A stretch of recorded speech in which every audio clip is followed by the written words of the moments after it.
Hello, this is Daniel Raymond, the voice behind Ray's Guide. I've been having some technical problems and doing some traveling, so this is going to be an unscripted video as opposed to my usual scripted content. The reason is that everybody's talking about this, and I think I need to get something in before it is too stale. Last week, CIG did a Star Citizen Live Happy Hour Game Dev, a format that they used to do frequently but has long been supplanted by other formats. And unfortunately, it was Ollie43's debut as a presenter for Star Citizen content. And, well, to say the least, it did not go well. In fact, it was quite painful to watch because I sympathize with what a gamble it is to take on a new job. Perhaps giving up your old job, giving up your old channel, possibly having to relocate. And it's hard to have a second first impression, so this was painful to watch. And although it is the philosophy of this channel to not criticize without also saying how I would do it better, I want to make it clear that I don't know when I say that these were bad decisions, who was the decision maker. Often we presume that the person we're seeing in front of the camera is the person that made the decision about the content rather than the person that is simply executing someone else's bad decision, someone perhaps very far behind the camera. If you want an example, CIG Jared used to do a program called Calling All Devs, and it, for all appearances, he really enjoyed doing it, and it was a very popular segment, except that it got canceled because program managers were not enjoying having their senior programmers pulled off of programming in order to do a segment for a weekly content program. Similarly, there was a very popular segment called Bug Smashers, which was canceled by CIG's legal team because Bug Smashers was part of the lawsuit that Crytek waged against CIG because inadvertently, perhaps, in the process of doing Bug Smashers, the screen showed Crytek source code, which is kind of a no-no. And so, again, it wasn't their decision, the content maker's decisions about what the format of the content would be. And so when I say that something was a bad decision, I am not presuming who the decision maker was. And so speaking of bad decisions, the one overall terrible decision was to have this done on internal servers.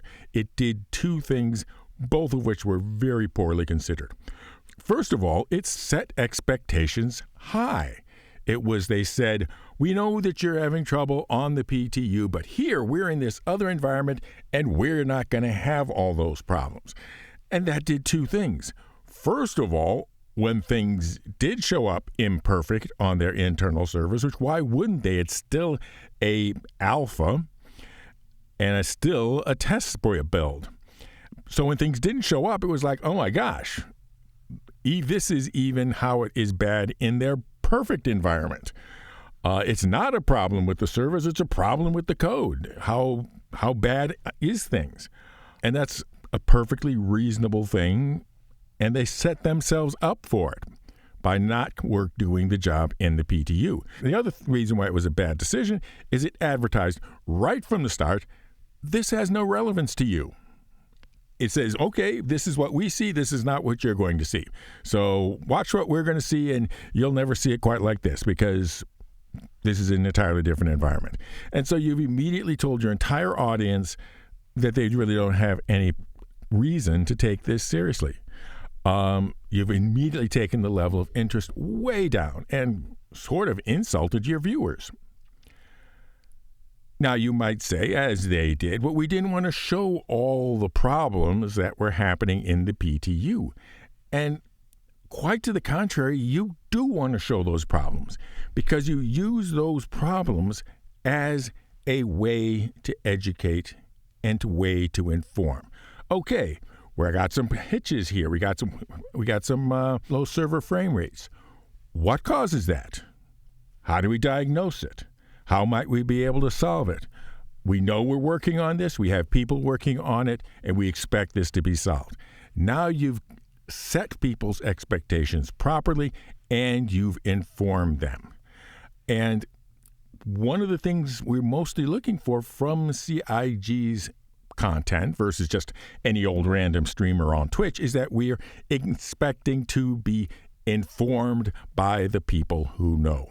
And we had a little bit of that during the live stream, but it was erratic, patched in, created by almost happenstance rather than somebody guiding it.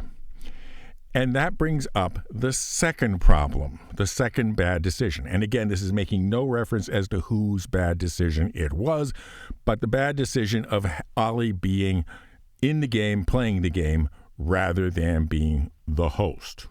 And if I was told that I'm redoing a certain format, Happy Hour Game Dev, the first thing I would have done is go back to all the archived versions of Happy Hour Game Dev, of which there are plenty, and see and get an understanding of the format, how it worked, what made it work well, how was it introed, how was it outroed, what was the feeling of it. And the feeling was always that Jared wasn't the one creating the bug or creating the space whale or creating the outpost. He was there watching and narrating it, and most importantly, asking the right questions to help the audience understand, and watching the Twitch stream, relaying the most appropriate questions on the Twitch stream to the dev that was, building the bug or building the outpost or building the faction. Ollie had to spend so much of his attention that he couldn't do that. He was just being carried along by the drift rather than being our host and narrator and explainer. It would be almost as if you expected Vin Scully to pick up a bat and a glove and get out there and play the baseball game with the Dodgers. That may be a little too obscure a reference to some of you, but it's a good reference.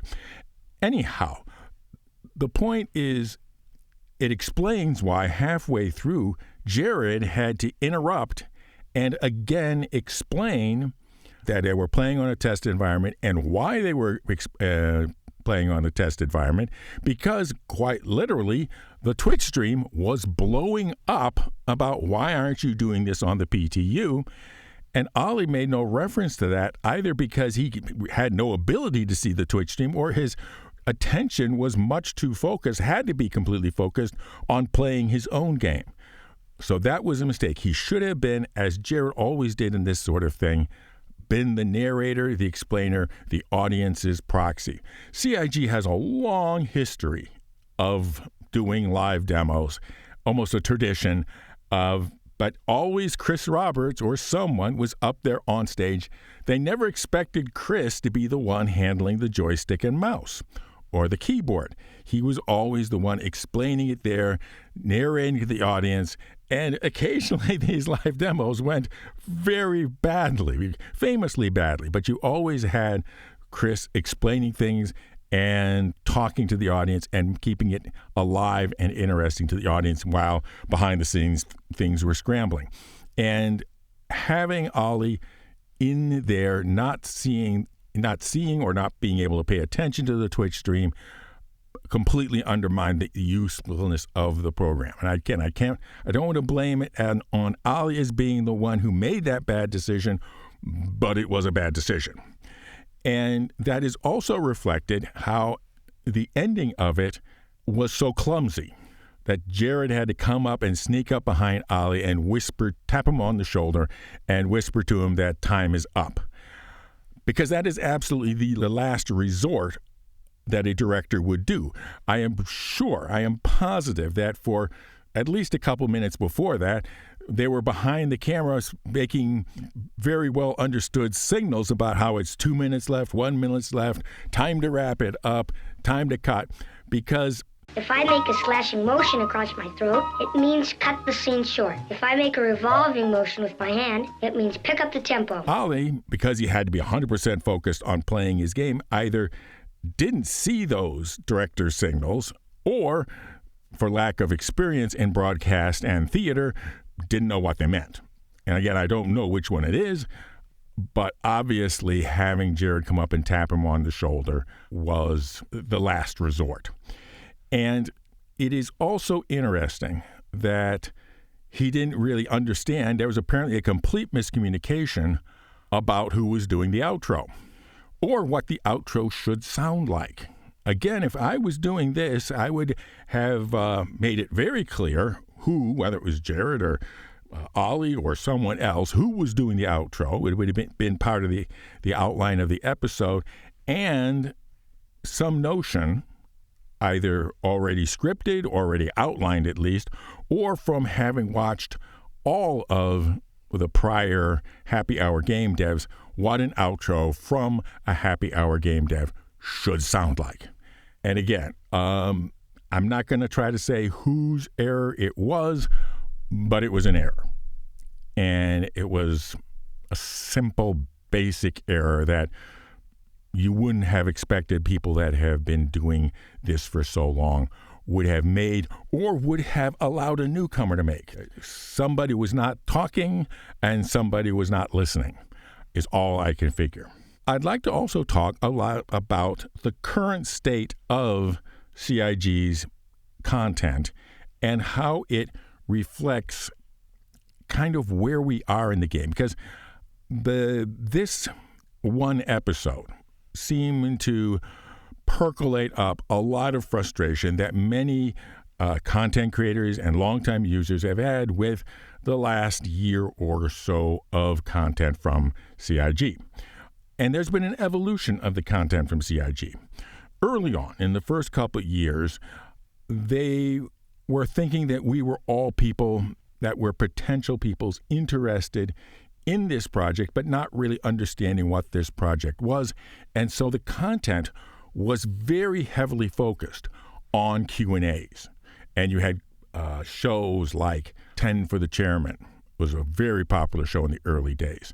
Wingman's Hangers.